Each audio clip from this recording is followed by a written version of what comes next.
Glória a dias passamos a leitura, irmãos, com a ajuda de Deus, da carta do apóstolo Paulo aos Efésios. No capítulo 1 dessa carta, Paulo, apóstolo de Jesus Cristo pela vontade de Deus, aos santos que estão em Éfeso e fiéis em Cristo Jesus, a vós graça e paz da parte de Deus, nosso Pai, e do Senhor Jesus Cristo. Bendito Deus e Pai de nosso Senhor Jesus Cristo, o qual nos abençoou com todas as bênçãos espirituais nos lugares celestiais em Cristo, como também nos elegeu nele antes da fundação do mundo, para que fôssemos santos e irrepreensíveis diante dele em caridade, e nos predestinou para filhos de adoção por Jesus Cristo para si mesmo, segundo o beneplácito de sua vontade, para louvor e glória da sua graça, pela qual nos fez agradáveis a si no amado, em quem temos a redenção pelo seu sangue, a remissão das ofensas, segundo as riquezas da sua graça, que ele fez abundar para conosco em toda sabedoria e prudência, descobrindo-nos o mistério da sua vontade, segundo o seu beneplácito, que propusera em si mesmo, de tornar a congregar em Cristo todas as coisas,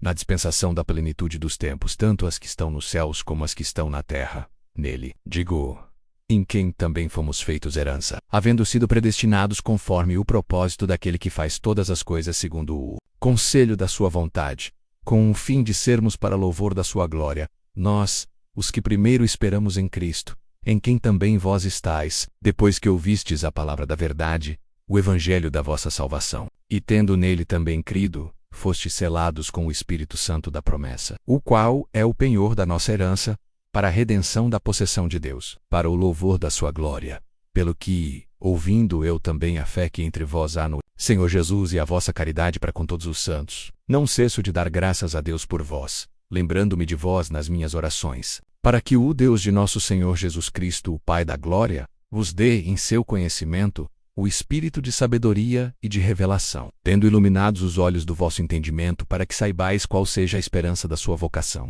e quais as riquezas da glória da sua herança nos santos, e qual a sobreexcelente grandeza do seu poder sobre nós, os que o cremos segundo a operação da força do seu poder, que manifestou em Cristo, ressuscitando-o dos mortos, e pondo-o à sua direita nos céus, acima de todo principado, e poder, e potestade, e domínio, e de todo nome que se nomeia, não só neste século, mas também no vindouro, e sujeitou todas as coisas aos seus pés, e sobre todas as coisas o constituiu como cabeça da igreja, que é o seu corpo, a plenitude daquele que cumpre tudo em todos.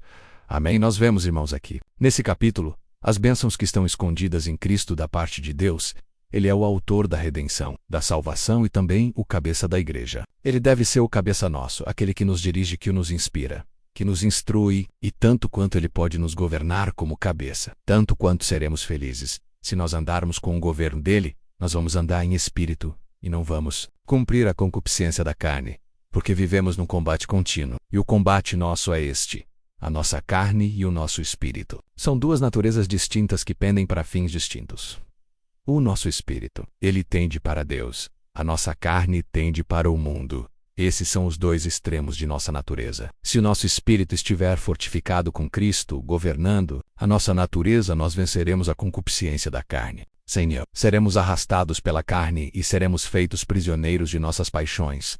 Foi para isso que o Senhor Jesus veio aqui, para nos libertar desse mundo, desse sistema atual, desse presente século, que torna as pessoas prisioneiras de inúmeras filosofias, incontáveis teorias humanas, e pelas paixões que dominam nos seus corpos. O ser humano não é capaz de vencer suas paixões. Ele pode escaneá-las dos olhos dos outros, mas elas estão dentro dele e dentro dela, empurrando, impulsionando suas ações e fazendo com que dentro de cada pessoa o mal sobreviva, exista e force contra a nossa natureza divina vencericional. É uma tarefa humana, é uma tarefa sobrenatural que só pode ser feita quando nós temos alguém que nos governa como cabeça, Jesus Cristo. Quem entende isso pode caminhar muito mais nessa relação maravilhosa com o mundo espiritual, que Cristo abriu para nós essas portas. Foi ele que fez isso. Até ele vir aqui, a morte governava absoluta. Ninguém podia vencer a morte. Até alguém que com poder divino ressuscitava outra pessoa. Mas essa pessoa voltava a morrer, porque a morte foi um castigo instituído por Deus desde o Éden, menos uma sentença fatídica, triste, que caiu sobre a humanidade por causa do pecado. O Senhor disse: a alma que pecar, essa morrerá. E hoje nós vivemos uma época, no mundo espiritual, menos no mundo religioso, porque eu não estou falando do mundo natural, porque aí fora ninguém se ocupa de nenhum valor cristão. Mesmo os valores morais acabaram, mas dentro das igrejas evangélicas reina agora uma ideia de que é possível conviver com Cristo e com o pecado ao mesmo tempo dissimuladamente. O nosso inimigo tem colocado nas igrejas a ideia de que o pecado não é tão problemático assim, irmãos. O pecado sempre foi um entrave no relacionamento do homem com Deus. O pecado é tão grave que, no Éden, a sentença foi essa: Adão, no dia em que comeres do conhecimento da árvore do bem e do mal, morrerás. Ele acreditou que não fosse morrer e ele morreu. E o pior de tudo é que, depois de passado tanto tempo, nós vemos essa doutrina estranha se infiltrar nas igrejas. O pecado não é tão problemático assim. Toda iniquidade é pecado. Todo tipo de coisa suja e escondida é pecado. E não é possível nós termos compatibilidade entre o espírito e a carne, entre o pecado e a santidade. Ou nós servimos a Deus pelo espírito, ou nós servimos ao mundo pela carne. Sabe o que o Senhor falou? Não tem como ser amigo dos dois. Não tem como ser amigo de Deus e amigo do mundo. Não tem como eu ser muito ligado com Deus e muito ligado com o mundo.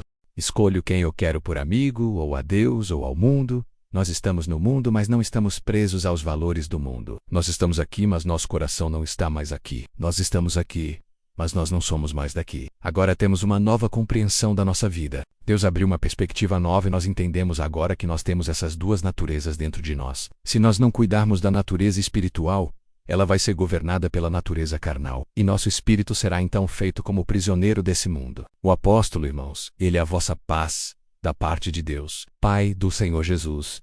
Bendito Deus e Pai de nosso Senhor Jesus Cristo, o qual nos abençoou com todas as bênçãos espirituais nos lugares celestiais em Cristo. Nós temos lugares celestiais em Cristo, lá em cima, na glória. E aqui também nós temos os lugares celestiais em Cristo, não são propriamente o assento físico num banco. Aqui é um lugar muito bom para a gente estar, mas o lugar espiritual em Cristo é a comunhão, é uma vida regrada, é uma vida ligada com Ele. Aí sim, nós temos assentos espirituais em Cristo, que nós estamos praticando o Evangelho de tal maneira que a nossa natureza espiritual está sendo alimentada pela Palavra de Deus. E com ela nós conseguimos enfrentar a concupiscência da nossa carne, que dia e noite é trabalhada para nos levar para longe de Deus. Vocês percebem isso? Se distraímos um pouco, irmãos, nós ficamos tão longe de Deus, tudo neste mundo nos ocupa. Menos a eternidade, menos a palavra, menos a comunhão, menos a virtude. Eu falava com um irmão anteontem, ele me falou: irmão Luiz, eu estava orando e o Senhor me arrebatou. Eu vi uma coisa que eu nunca tinha visto. Eu vi descer umas gotinhas fininhas de ouro e ela caía lá embaixo no coração de alguns dos irmãos. E aquilo fazia uma mudança enorme no coração deles. São os lugares celestiais em Cristo que nós estamos, irmãos. Nós estamos em lugares celestiais, mas não é pelo assento aqui. É pelo assento em Cristo, na comunhão, na ligação com Ele. Hoje começa essa palavra nos recomendando: ande pelo Espírito e refreie as obras da carne. Assim nós seremos amigos de Deus, irmãos, como também nos elegeu nele antes da fundação do mundo. Aqui vem uma coisa muito interessante, irmãos. Como que Deus pode nos ter elegido antes da fundação do mundo? Vocês percebem como é profundo isso? Antes de haver mundos, Deus nos elegeu. Então eu tenho que admitir que também está escrito que o Cordeiro foi sacrificado desde a antiguidade, antes de haver mundo. Ele foi sacrificado, mas de fato ele não foi, ele foi sacrificado faz 2000 anos, não antes. Como entendo isso? É que Deus não toma ações no afogadilho. Ele não decide coisas de última hora. Deus não faz improvisos. Nós fazemos. Deus não faz improviso. Deus, numa situação que ele não premeditou, vai tomar uma ação irrefletida para ver se escapa de alguma situação? Isso é impossível. É incompatível com Deus. Não tem nada que Deus não saiba antecipadamente. Ele é onisciente. Sabe o que é onisciente? Sabe tudo. Todo o tempo. Então ele sabia que Adão ia cair, sabia que Eva ia cair, sabia que nós íamos nascer, planejou tudo lá em cima. Por que ele não evitou? Então, aí que vem a questão que nós vamos entender, irmão, de eleição, de predestinação. Ele poderia ter evitado, mas ele não evitou. Embora ele soubesse tudo desde o princípio, ele deixou o curso da vida de cada um. Cada ser humano faz escolhas, como lá no céu foram feitas escolhas pelos anjos, aqui na terra os seres humanos fazem escolhas. Vocês podem ler naquela revolução do céu. Vocês vão achar isso em Apocalipse. Lá fala que teve uma revolta no céu. Um dragão, um certo dragão, mas ele não era dragão antes. Antes ele era um querubim, e era um querubim bonito, incrustado de 10 grandes pedras e virtudes. Ele era o aferidor de medidas. Era o querubim mais excelente lá, que governava sobre os outros. Mas um dia ele se achou a si mesmo melhor. Um dia ele quis um lugar mais alto, como está em Isaías, só tu que disseste no teu coração: vou me assentar acima das estrelas de Deus. Eu te derribarei nos abismos. Ezequiel fala assim: ó tu, querubim ungido, que andavas por sobre as pedras afogueadas, até o dia em que foi achado iniquidade em ti, até o dia que ele fez a opção, exerceu o livre-arbítrio de querer ocupar um espaço que não lhe foi dado e fazer aquilo que não lhe foi ordenado, primeiro pecado lá em cima. Mas o que vocês podem perceber com segurança é que Deus não entrou nessa guerra. Deus ainda não entrou na guerra. Teve aquela revolução lá em cima. O dragão com seus anjos conseguiu arrastar terça parte dos anjos. A terça parte dos anjos então foi projetada fora por um arcanjo, cujo nome é Miguel, que tomou as dores de Deus e levantou a sua espada e enfrentou esse dragão. E a partir dessa grande batalha, esse dragão foi projetado fora do céu. Deus não entrou na guerra. Aqui na terra nós somos colocados e esse dragão está aqui embaixo. Só que ele não está sozinho. Ele e os seus anjos, dia e noite batalhando contra a igreja, dia e noite batalhando contra você. E você fazendo as suas escolhas. Se você se inclinar para o espírito, ele perde a força. Se você se inclinar para o espírito, ele não tem onde trabalhar em você. Se voltar para a carne, ele fica forte. Mas na medida que você se aproxima do Senhor, ele começa a recuar. Porque à medida que as luzes de Deus brilhem em você, as trevas dele não suportam essa luz. E quanto mais você se inclinar para o Espírito, tanto mais ele vai se afastar de você, até chegar a um ponto que ele não consiga mais ficar muito próximo de você. Isso é o campo da batalha. Glória a Deus. Deus não entrou na guerra ainda. Veio Jesus aqui. Ele entrou nessa guerra, mas não para terminar com ela, para nos dar armas e condições de pelejar. Hoje os anjos lá em cima pelejaram. Aquela guerra já acabou. Agora existe uma outra guerra diferente daquela, porque nós lutamos de um jeito difícil na natureza humana, mas cada um de nós é observado por Deus todos os dias. Todos os seus pequenos esforços, todos os seus pequenos gestos estão olhados por Deus. Todos os seus desejos mais secretos estão vistos por Deus. E você está fazendo escolhas. É a inclinação do espírito lutando contra a carne.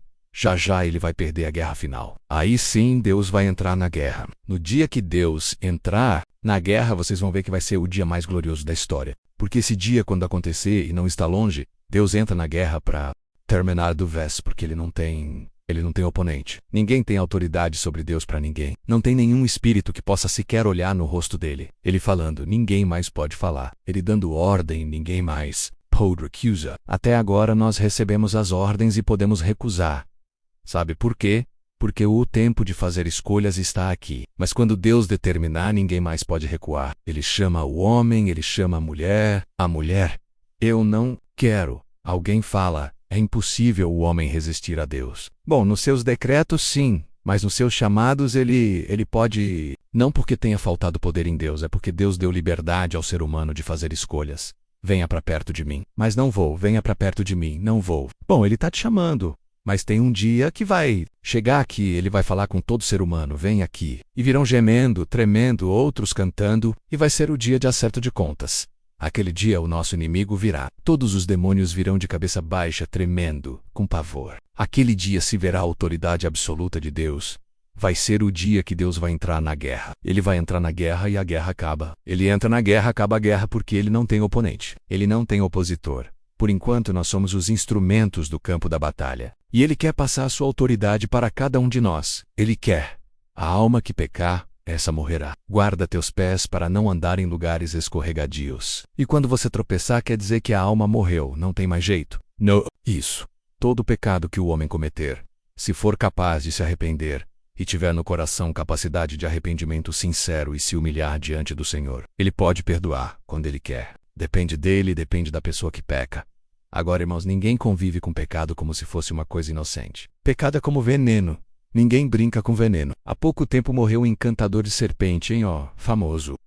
Pegava serpentes mais venenosas. Ele era muito hábil, mas uma hora ele distraiu, a serpente picou ele e ele morreu. Quem brinca com a morte, tá escrito assim, irmãos. Aquele que gosta do perigo morrerá dele. equemvive.com. Pecado gosta de perigo. Nós gostamos é de lugar seguro, abrigo seguro. Forte rocha é o nosso Senhor. Esconda-te debaixo das asas do Onipotente e fuja deste mundo enganador. Porque aqui, tudo está de passagem, como também nos elegeu nele. Ele nos elegeu. Nós somos eleitos. Mas quem são os eleitos? São aqueles que recebem o chamado de Deus. E como Deus sabe quem vai aceitar, Ele já chama de predestinado antes da fundação do mundo. Eu não sei o nome dos que estão aqui, mas todos vocês aqui, Deus já conhecia vocês antes de fazer o mundo. Elegeu vocês porque vocês creram.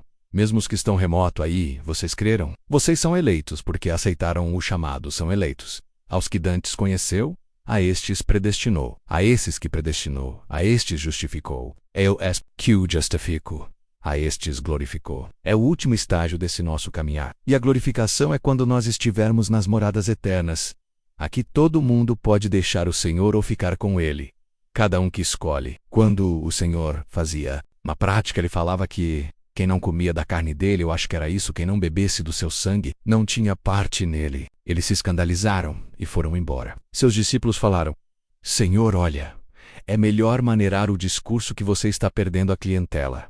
Foi todo mundo embora. Só estão os 12, nós aqui, você está falando muito forte. Olsen calmamente falou para eles: você também não quer ir embora? Pode ir.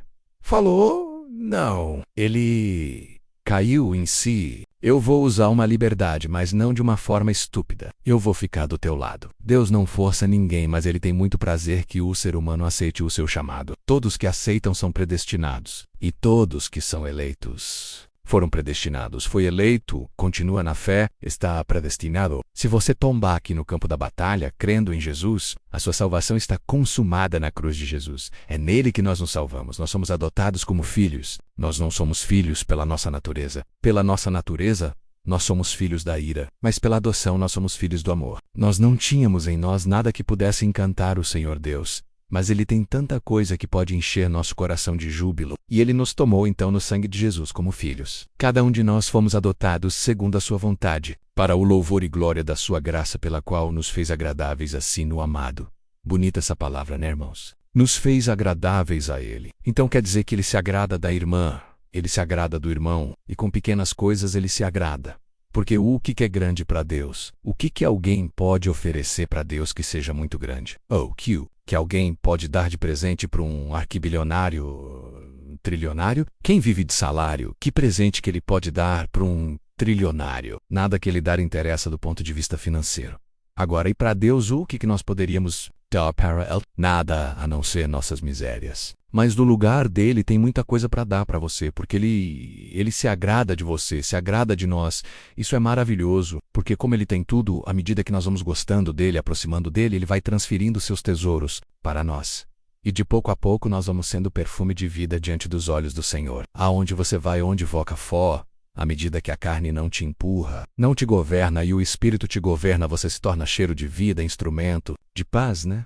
Você pode, com a palavra de Deus na sua boca, salvar uma família inteira, salvar sua própria família. A palavra de Deus tem esse poder. Com ela, nós podemos fazer coisas maravilhosas, porque Ele prometeu: eu vou para o Pai, mas vocês vão fazer coisas maiores do que essas que eu fiz. Já pensou, é o chamado. Quando desceram 2 anjos lá em Sodoma e Gomorra, eles falaram: Ló, vamos embora porque eu estou com ordem para destruir essa cidade aqui. Já os anjos tinham conversado com Abraão. Abraão ainda teve uma prosa boa com Deus. Perguntou se tivesse mais justos lá. Ele ia fazer assim mesmo. Chegou a vez de Ló. Vamos embora que eu estou com ordem para destruir a cidade. Uma ordem também. Junto com a ordem para destruir a cidade, eu recebi outra ordem, que eu não posso destruir a cidade com você aqui. O cheiro de Deus estava nele. Vocês percebem isso? Tornou agradável para si. No amado, ele foi agradável aos olhos do Senhor. Assim, irmã e irmão, é agradável aos olhos do Senhor. Glórias a Deus. Por isso, que sejamos nós agradáveis a Ele no amado Jesus Cristo.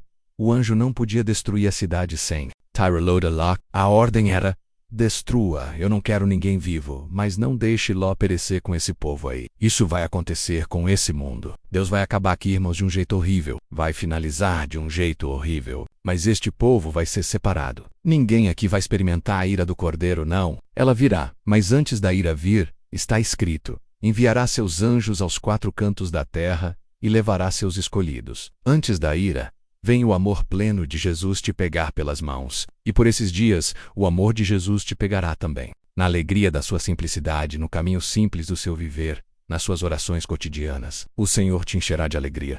Por esses dias, a alegria de Deus vai te tomar. Você vai ver que é amada, amado de Deus. O amor de Deus vai se manifestar dentro do seu coração. E você vai confessar: eu sinto o amor de Deus revigorar minha fé. Ó mulher, homem de Deus, receba essa palavra, e você vai ser revigorada na fé, revigorado na fé, a vontade de ir para o céu vai aumentar. A vontade de viver aqui vai diminuir. Não que você vai querer morrer, é que você vai trocar de valores. Eu preciso trabalhar mais lá em cima do que aqui embaixo. Eu preciso angariar mais coisas lá em cima do que aqui embaixo. Não adianta você correr atrás do mundo inteiro. Você tem que angariar lá em cima alguma coisa para ter a alegria da salvação. A alegria da salvação são os galardões que nós angariamos. Vamos embora daqui. Eles fizeram um teste ainda com ele. Essas coisas são muito interessantes. Como as pessoas ficam agradáveis no Senhor, irmã. Irmão, e você que está longe. Essa palavra assim diz o Senhor. Você se tornou agradável aos olhos do Senhor. Agradável, Deus se agrada de você. Deus falou isso com Daniel. Ó homem muito amado, glória a Deus. Ó mulher muito amada. Ó homem muito amado de Deus. Siga sua carreira com calma. Deus nunca vai te deixar. O Senhor fala. Será que uma mãe pode deixar um filho que ela amamenta, que ela gosta muito dele? Ele pergunta para Isaías, mas olha, eu vou falar para você. Ainda que uma mãe seja ruim, que deixa, esqueça seu filho. Eu não me esqueço de você. Deus não se esquecerá de você. Dos seus momentos de sinceridade, muitas vezes, por causa da sua fraqueza, você chorou. Mas a sua sinceridade nunca te deixou ficar longe de Deus. Pois saiba de uma coisa, nunca Deus vai te deixar. Nunca Ele vai te abandonar. Ele sempre vai ter um jeito de chegar até você.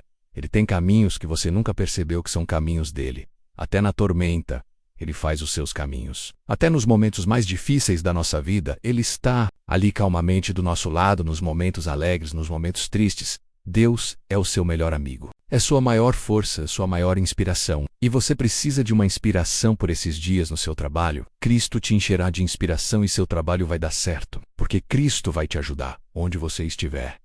E, precisando dessa palavra, o Senhor te encherá de uma inspiração profunda, e você vai ver que houve uma mão poderosa ao lado do teu trabalho também. Coisa maravilhosa. Irmãos, é ser assim aproximado de Deus, isso é uma coisa linda demais. Ló falou para o genro dele, vamos embora porque o anjo vai destruir tudo, hein? Já falou comigo. Eles riram dele. Assim que nós estamos no mundo hoje. Até no nosso meio, ninguém acredita muito mais em certos valores, em certas coisas. Nem em castigo. Vocês acreditam que tem pessoas que não estão acreditando que tem inferno mais? Não tem coisa que agrada mais o inimigo do que quando alguém fala, eu não acredito no inferno. Ele morre de rir, porque é a melhor coisa para ele. Quanto ninguém acredita em Deus, ele se delicia. Porque ele pode trapacear com mais liberdade. Mas bem-aventurado é você que acredita no céu e sabe da existência do inferno. E para lá nós não vamos não. Nós vamos pro céu. E Deus te deu a chave para abrir a porta para outros irem com você, hein? Usa essa chave. Você tem a chave na sua mão para abrir a porta do céu para muitos. USA. A chave. Usa. Fale. Não tenha vergonha de falar. Ensine. Fale da eternidade. Fale da salvação. Fale do inferno.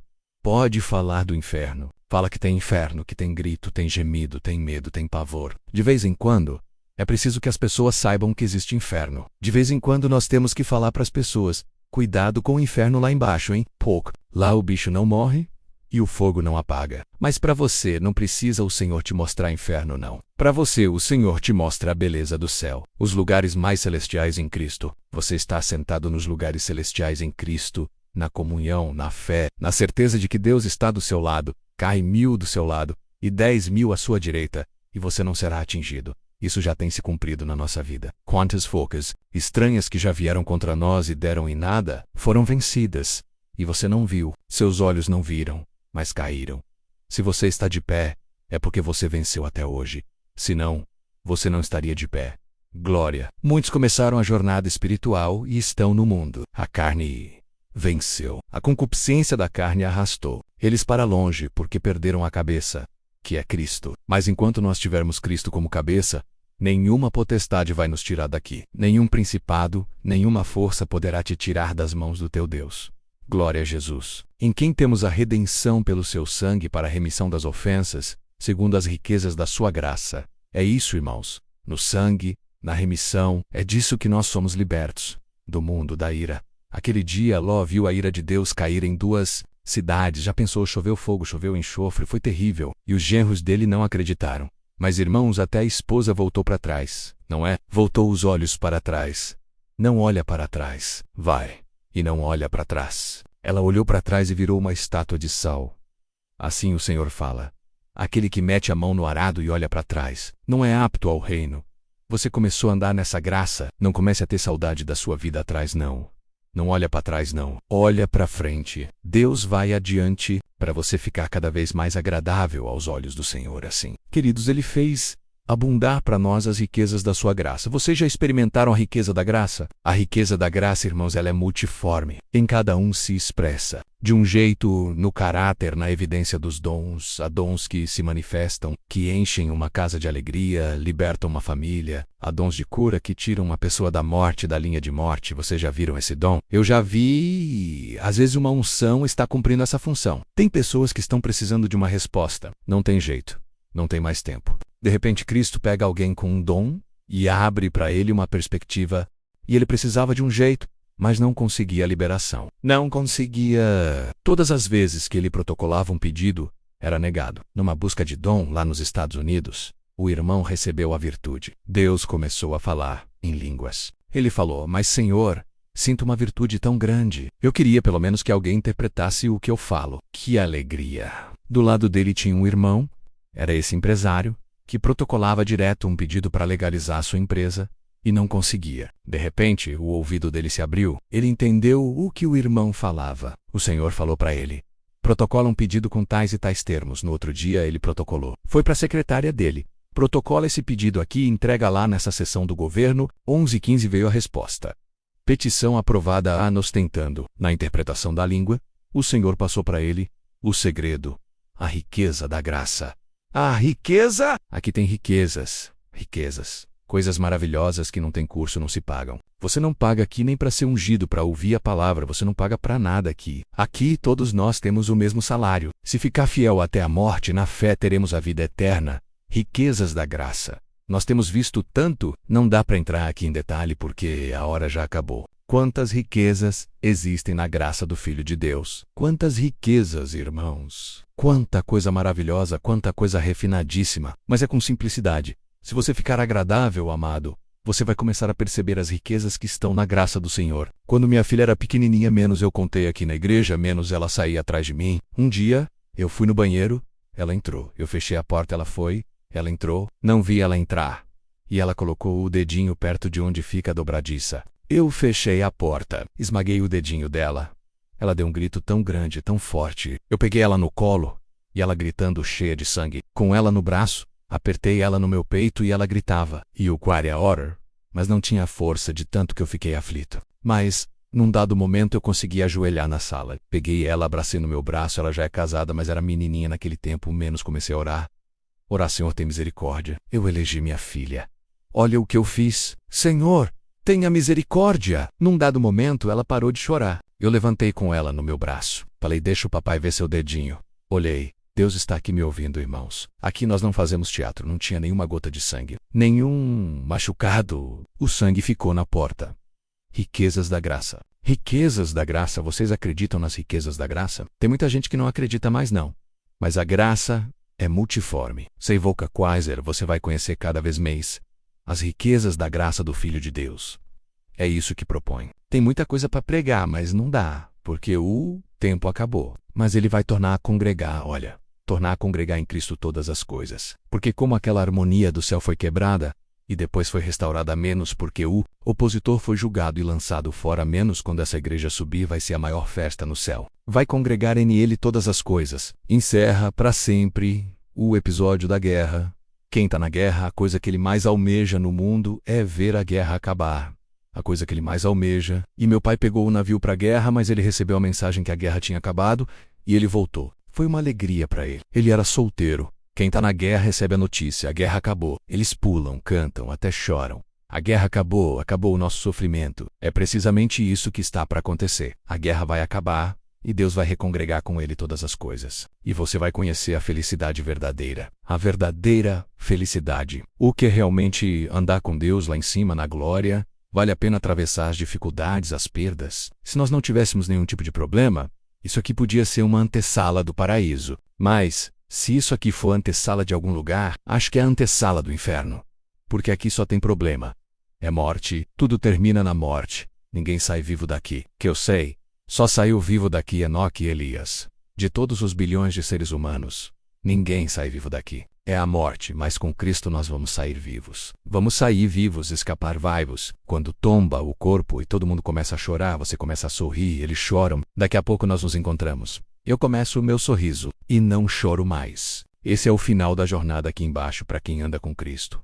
As riquezas da graça são multiformes, são coisas refinadíssimas. Daria para contar aqui por muito tempo quantas riquezas que eu já vi nessa graça maravilhosa. E a maior riqueza que existe é a transformação na estrutura do seu caráter. É você perceber, você está se mexendo, modificando. Você já viu uma borboleta antes de virar borboleta? Ela é um bicho feio, uma lagarta. Mas ela entra no casulo. Depois, ela rompe o casulo. As asas se soltam e tem borboletas lindas, cheias de cores. Ela sai voando. Já não é mais uma lagarta presa arrastando-se pelo chão. É um ser que voa nos ares. É isso que o Senhor vai fazer conosco. Vai transformando a nossa natureza até nós sermos parecidos com Ele. Night and Day, essa é a proposta do Evangelho. Essa é a verdade da palavra de Deus. Fica firme. Não incline o teu coração para a carne. Incline o teu coração às obras do Espírito. As obras da carne nós conhecemos. Inveja, maledicência, prostituição, lascívia, crimes, mentiras, maledicências, mas obra do Espírito é amor, paciência, longanimidade, paz, justiça, temperança. É assim que você vai saber para que lado você está inclinando. Qual desses frutos aparecem em você? Aí você sabe que tipo de inclinação tem em você. Se é para a carne, se é para o Espírito. Quem está inclinado na carne, aqui está a palavra. Inclina-te para o Espírito. Quem está no Espírito? Aqui está a palavra. Inclina-te mais ainda. Quem é justo, seja mais justo. Quem é santo, seja mais santo. E quem quer ser sujo, pasmem-se. A palavra fala seja mais sujo. Quem é sujo, suje-se mais. Sabe por que está escrito isso? Porque não vai chegar no céu ninguém mais ou menos salvo. Nem vai chegar no inferno ninguém mais ou menos condenado. Aqui nós fazemos escolhas. Quem está inclinado para o pecado vai inclinando cada vez mais até se encher na medida do pecado. Quem está inclinado para o Espírito vai se enchendo cada vez mais do Espírito, até se encher da plenitude do fruto do Espírito, ao final. Como está escrito a árvore, onde ela cai, ali ela fica. Tombou do lado do Senhor. É lá que você vai estar. Tombou do lado do pecado. É lá que a pessoa vai estar. Esta é a palavra. Deus seja louvado. Vamos agradecer a Deus em oração.